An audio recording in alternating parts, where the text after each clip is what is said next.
এবার পরবর্তী ম্যাথটার দিকে যদি একটু তাকাই, তাহলে এখানে একটা সমীকরণ দেয়া আছে এবং সেই সমীকরণের অভিলম্বের ঢাল বের করতে বলেছে। তো এটা খুব সুন্দর একটা কোয়েশ্চেন। আমরা সবসময় মনে রাখবো যে কোনো ইকুয়েশন দিয়ে এভাবে যদি ঢাল নির্ণয় করার কথা বলে, তাহলে এটার একবার ডিফারেন্সিয়েশন করা মানেই আমরা সেটা কি বের করে ফেলতে পারবো? ঢাল বের করতে পারবো। সো এইখানে যেহেতু সমীকরণটা দেয়া আছে, সো আমরা এটার ডিফারেন্সিয়েশন করে ফেলি। 2x² এটার ডিফারেন্সিয়েশন কত হবে? 4x। আর 3x এটার ডিফারেন্সিয়েশন হবে জাস্ট 3। এখন আমরা যদি একটু এদিকে তাকাই, এখানে কিন্তু একটা বিন্দু দেয়া আছে।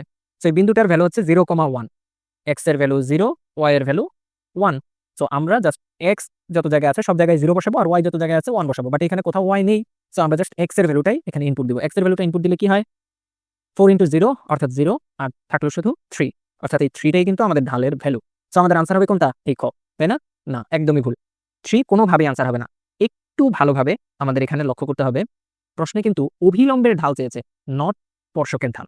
অভিলম্বের ঢাল বলতে কি বোঝায়? যেমন এটা যদি একটা বক্ররেখা হয়, ধরলাম এটা একটা বক্ররেখা। সো বক্ররেখার এটা যদি একটা স্পর্শক হয়, তাহলে এই স্পর্শকের ঢালটা হবে যেটা আমরা একবার ডিফারেন্সিয়েশন করে পেলাম।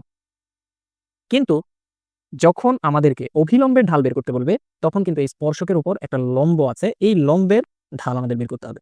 তো লম্ব রেখার ঢাল, এটা আমাদের অবশ্যই খেয়াল রাখতে হবে, লম্ব রেখার ঢাল বের করতে হবে। তো অনেকেই কিন্তু এই জিনিসটা জাস্ট প্রশ্ন ভালোভাবে না পড়ার কারণে আনসারটা করতে পারবে না সঠিকভাবে, যদিও তারা এত কষ্ট করে জিনিসটা বের করেছে, কিন্তু সবাই আনসার দেবে 3। কিন্তু যারা একটু বুদ্ধিমান, প্রশ্নটা ভালো করে করেছে, তারা কিন্তু অভিলম্বের ঢাল ধরতে পেরে এটার রেখাটাকে জাস্ট উল্টে দিবে। অভিলম্বের ঢাল বের করা কি আরো কঠিন? না, একদমই সোজা। যে স্পর্শকের ঢালটা আমরা পেলাম সেটাকে জাস্ট উল্টে দিব। এখানে কাজ শেষ না, একটা মাইনাস দিতে হবে, মাইনাস দ্বারা গুণ করে দিতে হবে। কেন এমনটা করতে হয়? কারণ আমরা সবাই জানি যে অভিলম্বের ঢাল অর্থাৎ লম্ব রেখা, দুইটা রেখা যখন লম্ব হয়, তখন এই দুটো রেখার ঢাল আমরা যখন গুণ করি m1 × m2, তখন এদের গুণফলটা কত হয়? -1 হয়।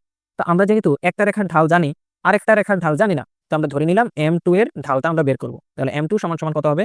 -1 / m1। তাহলে m1 এর ভ্যালুটা তো আমরা বের করলাম একটু আগে 3, তো -1 / 3, এটাই হবে আমার যে লম্ব রেখা সেটার ঢাল। তো আমরা এই যে কনসেপ্টটা, এটা ব্যবহার করেই কিন্তু উত্তর করে ফেলতে পারি, এবং সেটার সঠিক উত্তর কিন্তু হবে -1 / 3। এটা যেন সবার মনে থাকে।